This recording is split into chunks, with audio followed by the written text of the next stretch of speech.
Welcome everybody to another edition of Miami Cop Talk. I'm Raul, and with me is my co-host Robert Essential. Before we get started, I want to thank our partners, Miami Tactical. I want to thank Mainland Marlins, Share Your Heart, and New Era Alliances. Those are great supporters of our program, have sponsored us and are partnered with us in this great adventure that we have been off and running with Robert. And go ahead and introduce our special guest and say a few words, my brother. Yeah, I want to welcome everyone to the show once again today. I'm excited because as we talk about this venture, bringing on and addressing the issues that others will not, but bringing on stakeholders, we have a perfect stakeholder that has served police officers, first responders as a whole.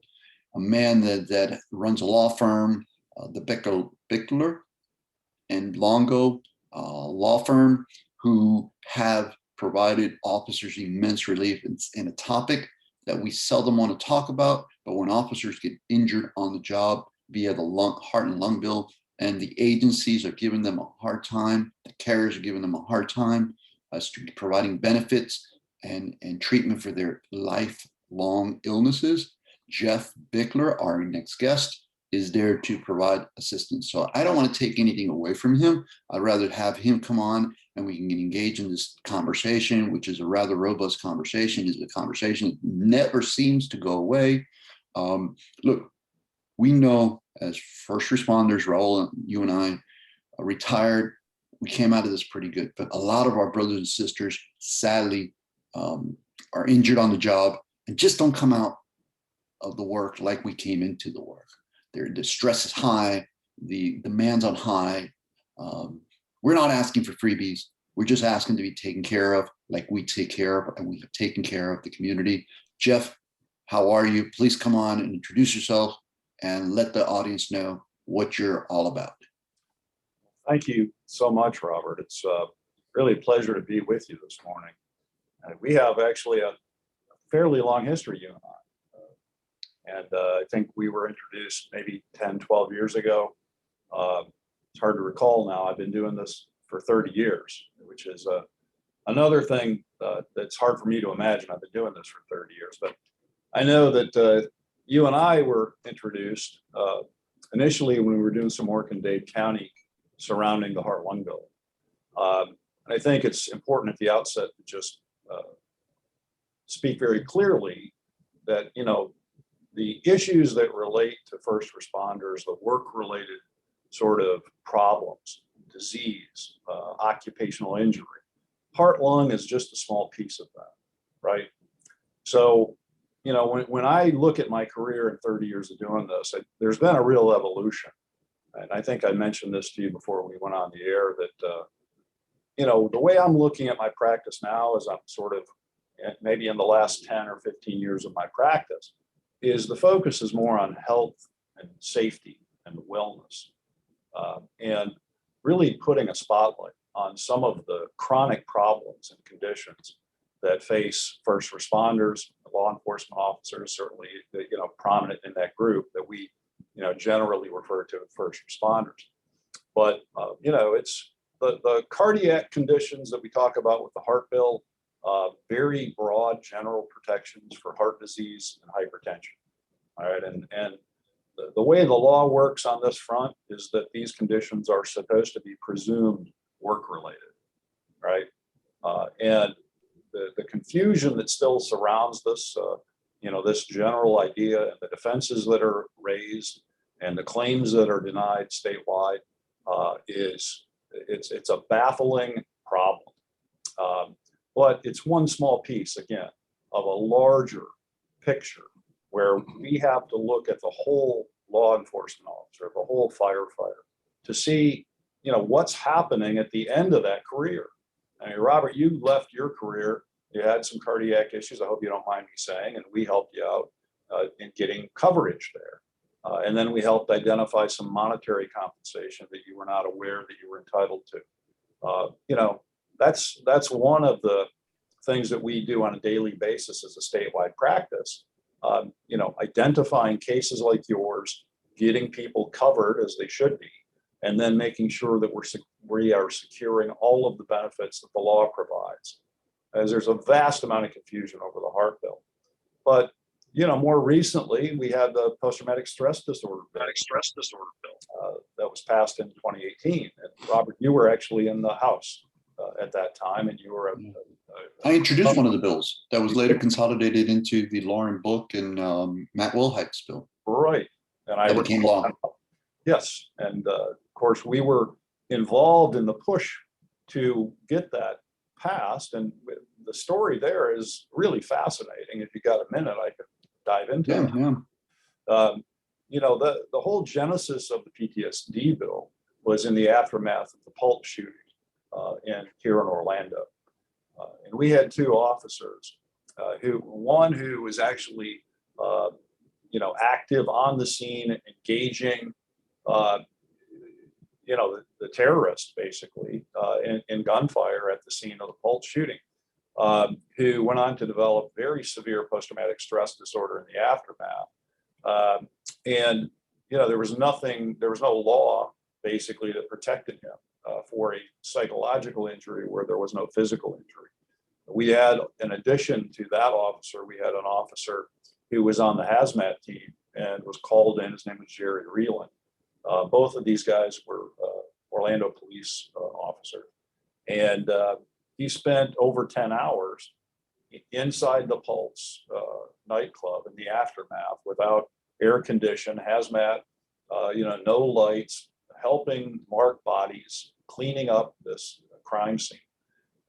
And he was never the same after that. And so, you know, both of these cases came to our office, and, you know, I had long discussions with both of their families, both the wives and the officers, about the fact that our law did not recognize psychological injuries in the absence of a physical injury.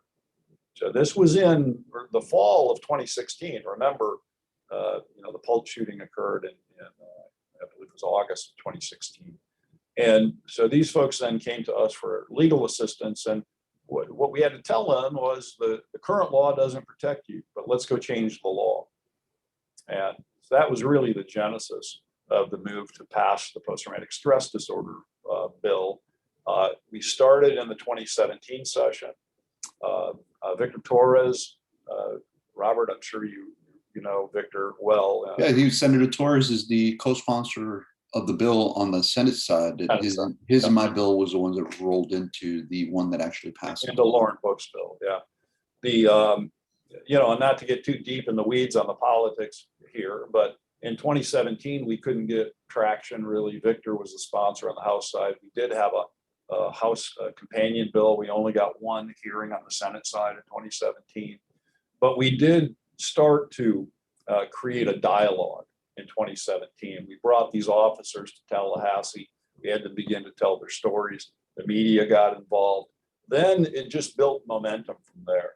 And there was a growing then recognition of this problem in Florida and the need to pass this law. So although we were unsuccessful in 2017, we just kind of re-upped, and in 2018 we had Senator Book's bill, and she was a very strong advocate, proponent at that point. And we made some changes to the bill early on because it, again, not to get too deep in the weeds, there were some problems with the original book. Jeff, can I ask you a question here? For those that don't know what the signs and symptoms or what they would be covered under the PTSD bill or the heart and lung bill, can you go into that just a little bit? Because we know that there's a lot of officers, first responders, period, are out there suffering, right? A lot of people are suffering in silence, and others have gone for tests. And let's face it, the carriers, you know, this is a lifelong commitment that now they're going to get involved in, and they just don't want to carry the officers or the first responders. Can you share what is covered? What are the signs and symptoms? What should they be on the lookout for? And then how do they seek recourse? Of course. So the law generally covers conditions of hypertension and heart disease. So heart disease is not even defined in the statute. It's a very broad umbrella term. And most people think, so let's just say that to start with. If you have hypertension or you have heart disease, as a law enforcement officer in Florida, you should presume that that condition is work-related. That's what the law provides. All right. Now, employers can try to defend those claims, but it's very difficult to overcome this presumption of work-relatedness. So what we have essentially is a legal tool that shifts the burden of proof so that the officer does not have to prove his blood pressure is work-related. Does that make sense? Yes. Right? So, we deal with it in the criminal context all the time. Law enforcement officers understand this very clearly. The burden is on the state, to carry the day. In this instance, the burden is on the employer to prove that the hypertension is not work-related. And by the way, it's nearly impossible to do that, right? So that's the starting point, is understanding that the law creates a presumption that conditions of heart disease and hypertension are work-related. So when you're asking generally what's covered, well, hypertension, heart disease. What's included with heart disease? Just about anything you can imagine that will disease a cardiovascular condition. So it's not just the plumbing, the old-fashioned coronary artery disease, cardiac arrhythmia is covered. Robert, you know that well, right? I mean, that's your case. Mm. So yeah, we see cardiac arrhythmias all the time. Is that heart disease? Yes, it's heart disease. Is it covered by the heart bill? Absolutely. We've even had conditions that would otherwise be considered genetic, covered by the heart bill in some instances. So, the operative issue here for law enforcement officers or anybody listening to this is to understand that those conditions are work-related as a matter of law, and you have an absolute right to make a claim for benefits there. As far as the PTSD bill goes, this is really an interesting issue. And we've got a cultural problem that nobody wants in law enforcement. Nobody wants to admit they need help here, right? That's a whole nother discussion. We have. Well, Jeff, let me chime in on there, and let me just go ahead. Those listening and watching is MiamiCopTalk.com. You can get more information on what we're discussing, and there'll be more information when we start closing out. But I have a very important question based on what I think you're going to go into, and some of what Robert just asked. Okay. I know a lot of our co-workers in public safety, they're provided health care through their employers. So right. The notion that they need this heart bill protection and whatnot, I don't think they really understand the benefits of tapping into the protections that the law gives them. Right. And the reason I say that is because I have friends that have retired. They're going to the doctor, they have hypertension, they're suffering the consequences of working 30, 40 years in law enforcement. And they're paying for their health care. They're retired, whatnot. Right. And they don't see the ramifications. Mm-hmm. Just because your employer is providing you health care during your working years doesn't mean that you're good to go. So what would you say to those individuals out there that fall under those, and I've spoken to them in our Coffee Talk Genesis that helped sprout this show. They're saying, hey man, I'm covered. I got health insurance at work. What do I need the heart bill? Yeah, I hear that so frequently. And that's just really a lack of general understanding about how broad this protection is. The health insurance, of course, the employer is providing health insurance. They do all across the state. But the heart bill provides 100% protection for all medical needs, medication, and then it also provides monetary compensation. So even if you haven't lost wages, you may be entitled to $50,000, $60,000, $100,000 in non-taxable compensation, which is referred to under the statute. They're called impairment benefits. Okay, and most officers have no understanding of this. It's a fairly convoluted and difficult process to go through actually securing those benefits, but that's part of what the firm does every single day. But this monetary compensation is just another component of the bill. So yeah, you may have coverage under your group health. Almost everybody does, and you just think, well, I don't want to deal with the work comp issue. This is a real incentive if you understand it. As to why you should take advantage of the heart-lung bill. Now, the other thing is post-retirement, you're, like you said, you're paying for that health insurance. Why do you want to be paying for something that should be covered as a workers' compensation issue? Right? And Right. so you can really and should shift the burden of that care away from the group health policy and onto the employer where it belongs. And believe it or not, you can actually negotiate to reduce your health insurance premium if you don't need coverage for hypertension or heart disease. They will write you a policy, okay? And we've had some measured success with this, where we say, look, this officer needs continued coverage, but he doesn't need coverage for the heart bill issues. He's got hypertension, he's got heart disease. You can write that out of the policy. Oh, you save $200-300 a month. Okay. No, I think it's important for people to understand. By the way, for those of you that are just joining us, we're speaking to Geoffrey Bichler of Bichler and Longo law firm. They're a statewide law firm that provides protection and coverage for first responders, injured workers. Very, very important topic. We have many officers, many first responders out there suffering. But I think it's very important for people to understand why this benefit is there for first responders. And one piece that really helped me wrap my head around, this coverage was the fact that, a reminder, when you first come on the job, there's a battery of requirements, very, very strict medical requirements, physicals that are required of the worker. You have to pass all of that. You have to be, given a seal of good health. So those officers and those responders, first responders, who come on the job with no condition of health problems, no heart problems, no lung problems, years down the line, I've been to, Raul, you too. I mean, how many fires did we respond to? How many times did we go from drinking our little cafecito, for those that eat donuts, eating a little donut, but how often did we go from 0 to that peak alert when you hear the 315 or code, what is it, 1098, emergency code, 3 go out, you go from 0 to 100. Man, that takes a toll on your body. So this is why, and then you take it and you compound it year after year after year, throw on the other stresses of the job, the actual department, the citizens, watching people die, responding to people that you can't help, getting beat up, getting, threatened, whatever. Then you develop a condition that takes a lot of, myself included. You don't know how many times I was burnt off my leave and my sick time without knowing that those conditions that I was suffering from should be covered. So Jeff, can you talk a little bit about that, what you've been able to provide and give people a context of how to get a hold of you? Oh, of course.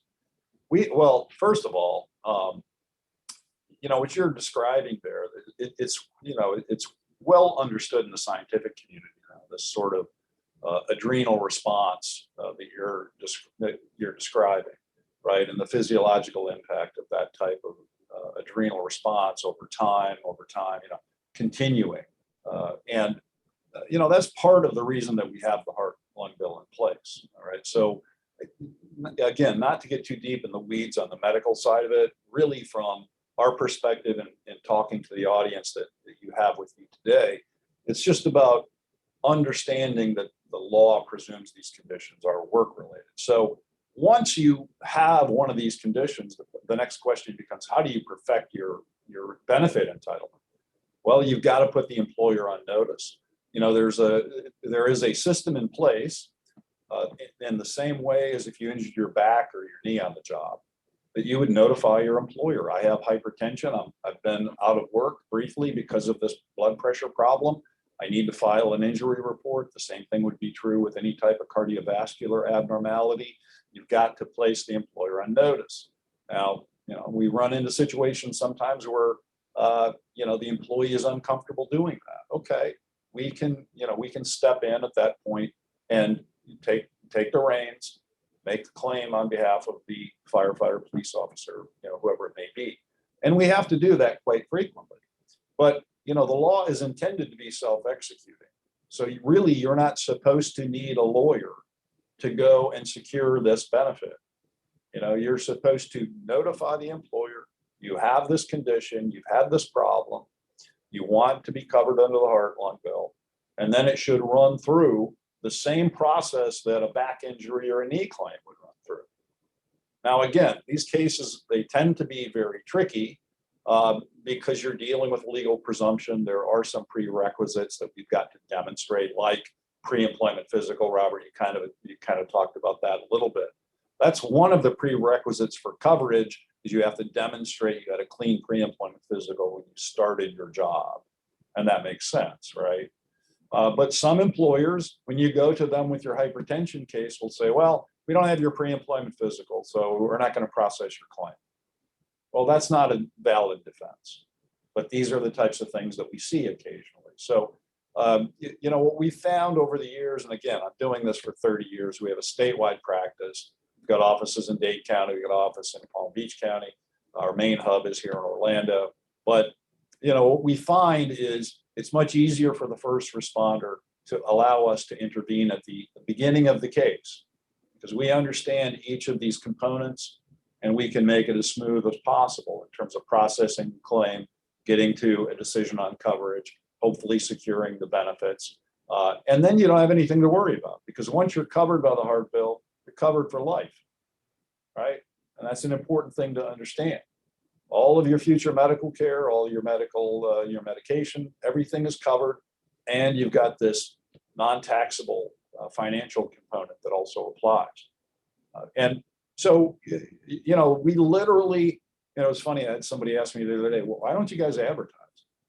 I mean, we literally can hardly keep up with the demand, because what we see right now, and we're just beginning to see in the post-traumatic stress and mental nervous injury market, that is completely it's completely unrecognized. Less than 1% of the people who could benefit from claims under that new legislation have actually processed claims. And if you look at the heart bill, we're probably running between 20 and 30% of the qualified first responders who could make claims under the heart bill have actually done so. What that means, I mean, it means to me, as somebody who looks at this critically and has for years, is that there's probably, you know, anywhere between 60 and 70, 80% of the first responders who might be eligible for heart bill benefits are not taking advantage of this bill. Right? Yeah, Jeff, let me say, you know, you may mention, you know, you're out of work, you want to follow, you know, contact workman's comp and whatnot. But does that have to be the case? Do you have to be out of work? If you started with a clean bill of health and you acquired hypertension and now you're on medication, right? And you're just doing the job, and every now and then you may take a day off because, you know, the stress factor is really getting to you, but you're on medication, your doctor adjusts the dosage, and, you know, it goes up, it goes down, whatnot, and you're just going day by day. Right. Again, you're again, we go back to what I was saying, your health coverage is covering your medicine, your doctor's visit, and you're doing your job. You're not out of work. Do you qualify for the heart bill? Yes, with qualifications. So that's one of these issues, right? And it's confusing to people. So you say, well, I have hypertension. I make my claim. They denied my claim. Why did they deny my claim? Well, the disability component, which is what you're describing. Do I have to be disabled? No, you don't have to be totally disabled. But we do have to demonstrate that you've had some modest disability because of the condition. That can be you sitting out for an hour because your blood pressure spiked, literally, right? Or you had to go to a doctor because your blood pressure was high. You took the day off while they adjusted your medication, right? That is sufficient disability to trigger a claim, right? But what I see commonly is the misunderstanding related to this issue, where people think you've got to be totally disabled in order to get coverage. Nothing could be farther from the truth. If you have the condition, this is what I always say, you should work with the operative presumption that this is a work-related issue, and then get the legal advice. You know, we'll tell you how to perfect the claim. This little disability component is something you have to perfect, right? But we can work with you to make sure that we're giving your case the best chance of success. So Jeff, if our audience, Robert, let me finish. Robert, let me finish one thing. I have a friend at Fish and Wildlife. He's Right. still on the job. He's on the heart bill. That's what people don't understand. You can keep working, 100%. stay on the job. He's still on the 100%. job, but they're paying for his medication. He's not being impacted by his co-payments, but he's still on the job. And I want our listeners to realize that this is a benefit out there. You can continue to work, you can continue to do your job, but you can take advantage of the benefits provided to you through statute with the heart and lung bill. Well, there, and I need to just dial down a little bit even deeper than that. The vast majority of our clients are continuing on the job. I would say 95% of the people that we represent are still on the job, Very right? important. So they're covered by the bill. Now they're receiving the non-taxable compensation. You know, it's 10, 20, sometimes $100,000 in this non-taxable impairment benefit, and they're still working. And that's what the law intends. You know, we're never, and that's one unique thing about our practice, we're never looking to retire a guy out until he's ready to retire out. All right. And our job as advocates is to take the law and craft a case that is whatever the client wants. They want a complete drop. They want to make their heart lung bill claim. They got 3 years to go on drop. Then we're going to work to make that happen for them. You know. Yeah. So, Here's another important piece, Jeff, that Raul just brought up. You know, it's not just getting the coverage; it's actually saving people's careers. Yeah. Because if a person gets diagnosed or covered under the heart and lung bill, there'll be a battery of more extensive tests that they will be able to go to, a regimen of care that will be developed or designed for them that most likely will keep people on the job. Because that scenario you brought up, Raul, about you know, you're not feeling well, you're diagnosed with hypertension or whatever, right? Maybe even PTSD. You're taking a day off, you're taking a couple hours off. Doesn't that tend to escalate? And then you get to the point where our brothers and sisters find themselves, I can't take this anymore. Right. I'm done. I got to leave. right. And Early retirement. Only because they did not get the proper care. So that's really, really important to look. We're not talking about freebies. We're not talking about taking advantage of the system. We're talking about taking care of first responders who are charged with the responsibility of taking care of the public. You really hit an important point there, Robert. You know, this notion that these are freebies, and I don't want to make a work comp claim and all that. You're turning your back on public policy that is intended to benefit you, right? This is the law of the state of Florida. And these are not freebies. You know, these are hard fought legislative battles, you know, where public servants went to Tallahassee and changed the law in recognition of the sacrifice that first responders made, right? Don't turn your back on this. The $100,000 in impairment benefits is what was intended. They are giving you this money, right? Because they believe your health has been impacted to such a degree that you deserve this non-taxable compensation. So, you know, that's a really, really important point. It is cultural, Robert. You know, this notion of freebies or workers' comp. Same thing with the post-traumatic stress issue or the mental nervous injury problem. Law enforcement people do not want to acknowledge those types of issues. But well, we have to begin to move the dial and change the culture. People need help. That's how they stay in careers. That's how they stay out of trouble. And we have had, and I'll just give you a brief example of this on the mental nervous injury side.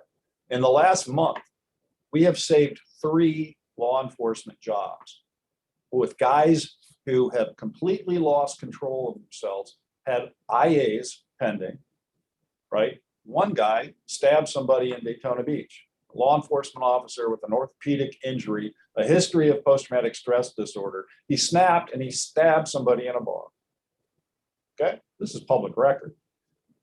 Now, my associate comes to me, she says, oh my God, look what's happened to this case. What are we gonna do? The guy's, he's gonna be fired. I said, well, hold on, let's talk to him. This doesn't sound like our guy. Let's find out what happened. Get him on the phone, we get an intervention done. Sure enough, he's got post-traumatic stress dating back to his military days. months before he started as law enforcement officer. He was involved in a shooting not 8 months ago where he point blank had to kill somebody, right? So he's been triggered again. He's dealing with post-traumatic stress. Now we're in a position to make a claim and try to protect that officer and his employment. So yeah, they're about to terminate him, but wait a minute, we've got this overlapping post-traumatic stress issue and workers' comp issue that can actually protect his employment. So this is a really critical point that you're raising, Robert. And it's, you know, it's fundamental to what we try to do as a firm, which is advocate for anybody. And usually these are end of career situations, you know, first responders with 20 plus years on the job. They're always the ones with the chronic conditions. They're the ones that need the most help, you know, I would say by and large. So it's, you know, we bring a unique focus to these issues. And there is a lot that can be done. You know, if you just understand the, you know, the legal mechanisms, the benefits that are available and how to work through the system. Well, Jeff, let me ask you one last question before we start getting ready to close up. Yeah. Is there a time frame? Because I know I have some coworkers. I did my 30 years, thank God Almighty. I'm a relatively healthy guy. The job just affected my looks. It just affected my looks, you know. But you look fine, Raul. You look fine. Yeah. But as far as those individuals that I know that have retired early because they just can't take it anymore, their blood pressure's through the roof, their stress is killing them, the PTSD, whatever the case may be, right? And they hang it up. I've had a few of my friends that have not finished drops. They can't take it anymore. Their blood pressure again is through the roof. They can't take the stress of the job. Internally, externally, and they leave their early retirement or whatever the case may be. Is there a time frame when you can go ahead and start looking at this? This is a really important point.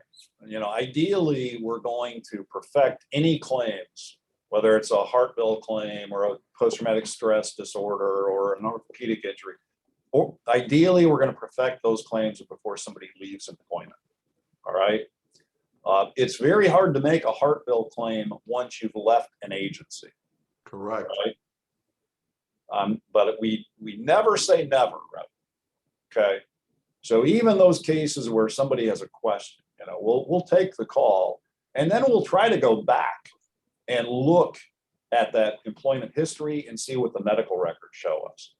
So if that person's blood pressure was out of control and it's documented before they left the agency, we may still be able to make a claim for that officer even though they've retired. All right. Yeah, excellent. I would argue that for anyone that is not in law enforcement, anyone that's in law enforcement, any stakeholder, any citizen who wants good governance, the practice of achieving good governance, it comes with ensuring that we have the appropriate policies in place to ensure that we take care of those that are injured, right? Those that are affected by the job. Look, we know first responder work, it's very taxing on the body, it's very taxing on the brain. It is taxing on the emotions, it's taxing on the families. Many of us have paid many prices to serve. And looking back, I agree with Raul. I think I can't think of a more honorable job to be part of, career to be part of. So here's a benefit to you. Here's a practitioner, a person that specializes in this arena of taking care of first responders. Take advantage of his services. I would tell you that I argued amongst my brothers and sisters in the legislature for better benefits. But here's the problem we have. It is a cost issue. Aside from the body, the person, it is a cost issue to carriers, not necessarily the municipalities, the counties, the state that the officers and first responders work for. It is a cost issue for the carriers. And quite often those carriers do not want to pay. I know this firsthand because I argued it in the legislature, both at the state and federal level. So there will always attack the benefits. We know that the Florida retirement system, this year there was a bill filed to close out the FRS benefits to new entries, default them directly into an investment plan. Horrible. Arguably, that is going to cost first responders, those people that are in the FRS. And that is done by policymakers, people who quite don't have a stake in this game. Jeff, I like to speak to my partner offline, because what I like to do is I like Miami Cop Talk to be more involved in future advocacy for ensuring that our brothers and sisters in the line of first responder work are better cared for. I know the PTSD bill, current law in place, whereas it provides great benefit, it is short of what it needs to be. Right. We need to ensure we have a robust system, law in place that can protect our people. So Jeff, as we get ready to close it out, I can't thank you enough. I want to invite you to be part of this process. Come back, join us, because we want to make sure, we can have his stuff up on the website, right? Absolutely, absolutely. Okay. But Jeff, go ahead and give your contact information. Yes. Yeah, well, the website is bichlerlaw.com. So, you go on there and there's a wealth of information on our website related to all of these issues. We've got cases that have been decided that are important, outlines related to the heart lung bill itself, the new post-traumatic stress disorder bill. Anything that you really need can be found there. And our main office number is 407-599-3777. That will get you to the hub here in Orlando. And then, as I said, we've got satellite locations in Dade County, which is primarily I guess the audience that you're speaking to here. We're in Coral Gables there, and we're doing an awful lot of work in Dade and all over the state. So that should get you through to us. Either on the website, you can also do a questionnaire there, or make an inquiry if you've got a question related to these benefits, or you can just call the office directly. We're happy to help. Obviously, anytime you guys would like to have me back to talk about any of these issues, I'll make myself available, and we will continue to fight with you to improve the system and benefits that are available to law enforcement officers. Jeff, before we go, would you mind giving us a shout out, like for future trailer, Miami Cop Talk? This is Sure. Jeff Bichler. We're on Miami Cop Talk. Yeah, this is Jeff Bichler. I'm with you today on Miami Cop Talk. And this has been a really fantastic opportunity to share about issues that matter to me. Thank you, my friend. Raul, do you have anything else as we close this session out? No, I want to thank our listeners. I want to thank our supporters. I want to thank our guests. And again, Mainland Marlins, Share Your Heart, Miami Tactical, and New Era Alliances are our sponsors and supporters. Thank you again for listening to another episode and watching Miami Cop Talk. Thanks, guys. All right. So that's a wrap.